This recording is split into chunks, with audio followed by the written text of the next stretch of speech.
Hello everyone. Welcome to this session on osteology of upper limb.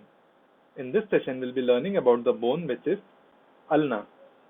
Ulna, as we all know, it is the bone of the forearm. In the forearm, there are two bones. The lateral bone is radius and the medial bone is ulna. Okay, radius I had covered in the previous session. In this session, I'll be covering the bone which is ulna. Okay, so ulna I'll be covering under following headings. First, we'll cover which type of bone is it, then how to determine the side of the ulna with respect to the three dimensions which we had learnt already. Then various parts of the ulna, its upper end, shaft, and the lower end. Attachments, we will learn about the muscle attachments as well as the ligaments attached onto the ulna. Then various joints formed by the ulna, and lastly the applied anatomy related to it. Okay. So let's start with the first heading. Type of bone and side determination. Which type of bone is ulna? Just like radius, ulna is also an example of a typical long bone. So it has three characteristic parts: the upper end, then shaft, and the lower end. Okay. So ulna is an example of a typical long bone having three characteristic parts: upper end, shaft, and lower end. Then side determination of ulna. So with the help of these three dimensions, let's try to identify the side of the ulna. For superior and inferior dimension, which point we can say for the ulna? So here we can see the expanded upper end of the ulna. This is the olecranon process of the ulna, and this is the coronoid process of the ulna. So these processes should be on the superior aspect. Then for medial lateral, we can say there is a notch which is seen on the lateral aspect. The notch is referred to as the radial notch of the ulna, which gives articulation with the head of the radius. The radial notch of the ulna should be on the lateral aspect, because radius is the lateral bone in the forearm. Okay. So for medial lateral, we can say the radial notch of the ulna is on the lateral aspect. For anterior posterior, we can say this notch is referred to as the trochlear notch. The space in between this processes, olecranon process and coronoid process, this is referred to as the trochlear notch. This notch should be facing on the anterior aspect. Okay. So that's how side determination we can say by these three dimensions. For superior inferior, we can say the olecranon process is on the superior aspect. For medial lateral, we can say the radial notch of the ulna is on the lateral aspect, and for anterior posterior, the trochlear notch should be facing on the anterior aspect. Okay. So here in this image, this is the ulna of the right side. This is viewed from the anterior aspect, and in this image, we are viewing the ulna from the posterior aspect.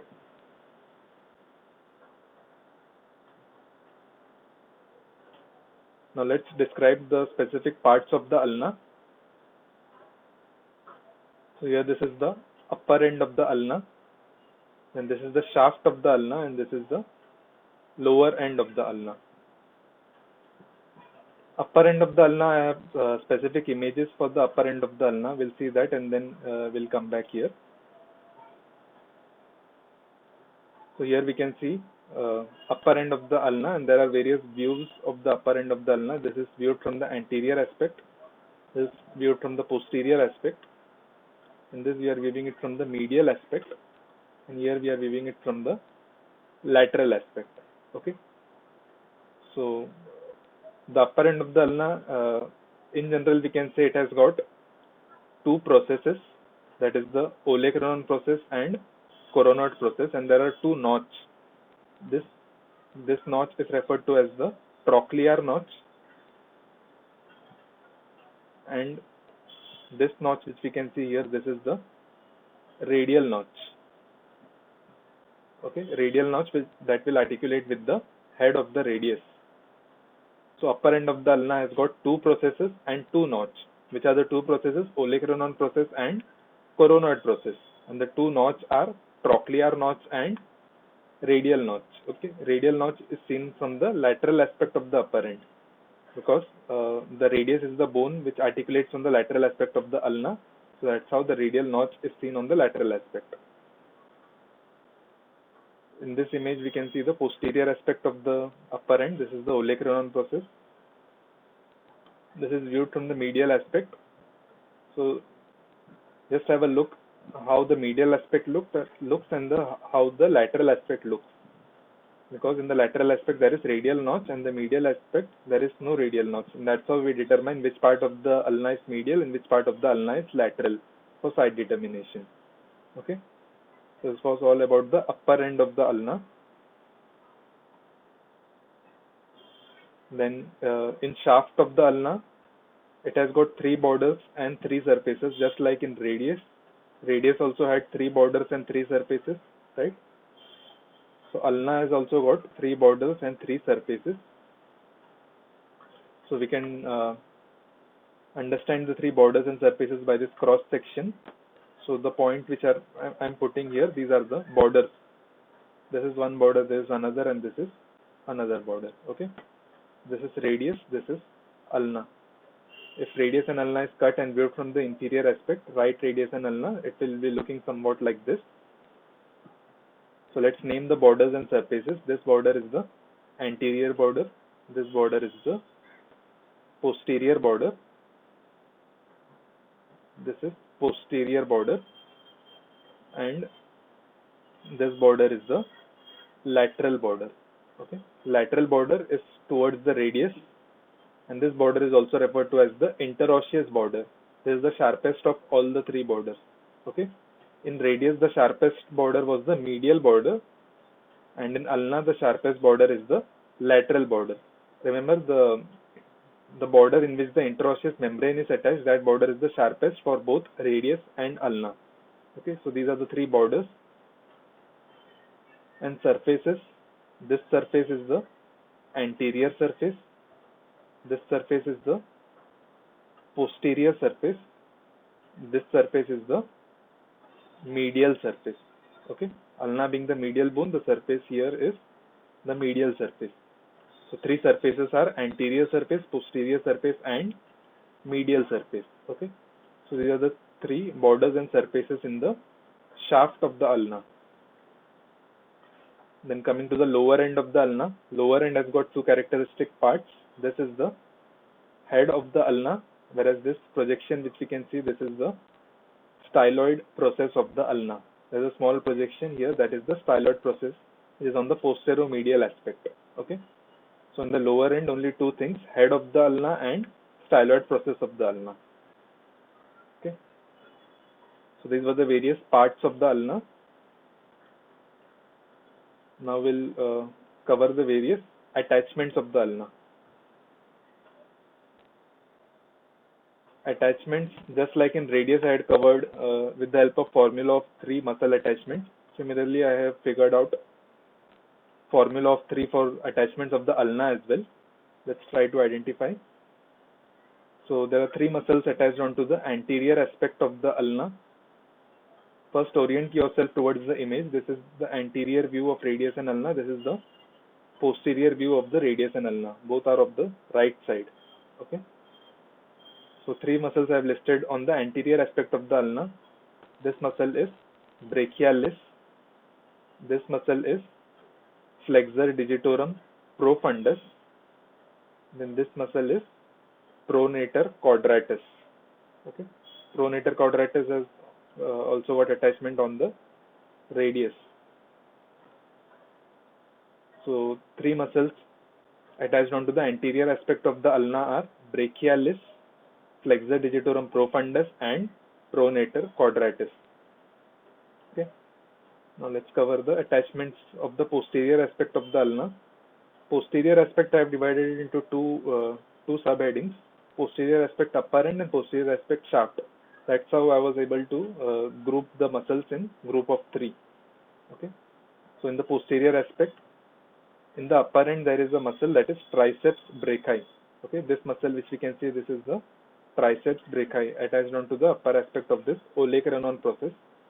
Then this muscle is anconeus, and there is one more muscle, that is supinator. This muscle is supinator muscle. Okay, three muscles in the posterior aspect near the upper end are triceps, inconius, and supinator. Okay, then three muscles near the shaft of the posterior aspect. Here we can see this one. This is abductor pollicis longus, and this is extensor pollicis longus, and this muscle is extensor indicis. Okay, so these are the three muscles which are attached onto the posterior aspect of the shaft of the ulna. Abductor pollicis longus, it has got attachment on the radius as well. So it has attachment on the radius, interosseous membrane as well as ulna. This muscle is abductor pollicis longus. This is extensor pollicis longus, and this is extensor indicis. Okay. So these three muscles are in the posterior aspect of the shaft of the ulna. These 9 muscles are the most important which you need to remember. There are 3 other muscles which are attached onto the medial margin of the coronoid process. Where is the medial margin of coronoid? Here we can see this is the coronoid process of the ulna. This is the medial margin of the coronoid. There are 3 small slips of muscle which are attached onto the medial margin of the coronoid. Their major attachments is on the radius, but there are small slip of attachments on the ulna as well, which I have included here. Flexor uterus superficialis, pronator teres, and flexor pollicis longus. These are very small slip of muscle which are attached onto the medial margin of the coronoid. Okay. If you don't remember for ulna, it is okay, but at least these 9 muscles you should be knowing for the attachments of the ulna. Okay. So these were the various muscle attachments. Then talking about the ligaments attached onto the ulna, there will be capsular ligament of the elbow joint, then the ulnar collateral ligament, then this interosseous membrane, and in the lower end, the capsular ligament of the wrist joint. Okay, so these are ligaments which we can include in the ligaments attached onto the ulna. And various joints formed by the ulna is similar as that of the radius. The upper end of the ulna, it articulates with the trochlea of the humerus. This joint is the humero-ulnar joint, a typical hinge variety of synovial joint. Then there is a joint here, superior radio-ulnar joint, then middle radio-ulnar joint, and inferior radio-ulnar joint. These joints we had covered in the radius as well. Superior and inferior radio-ulnar joints are examples of pivot variety of synovial joint, whereas the middle radio-ulnar joint is a syndesmosis. So these are the various joints formed by the ulna. Okay. So in this slide we covered the various muscle attachments, the ligaments attached onto the ulna, as well as the joints formed by the ulna. Now let's move on to the applied anatomy related to the ulna. So in applied anatomy there is something called as 3-point relationship of the elbow joint, or 3-point relationship of the elbow. So what are these 3 points? One is the medial epicondyle of the humerus, one is the lateral epicondyle of the humerus, and the third point is the olecranon process of the ulna. In an extended elbow, these 3 points, they lie in a single horizontal line, whereas in a flexed elbow, these 3 points form an equilateral triangle.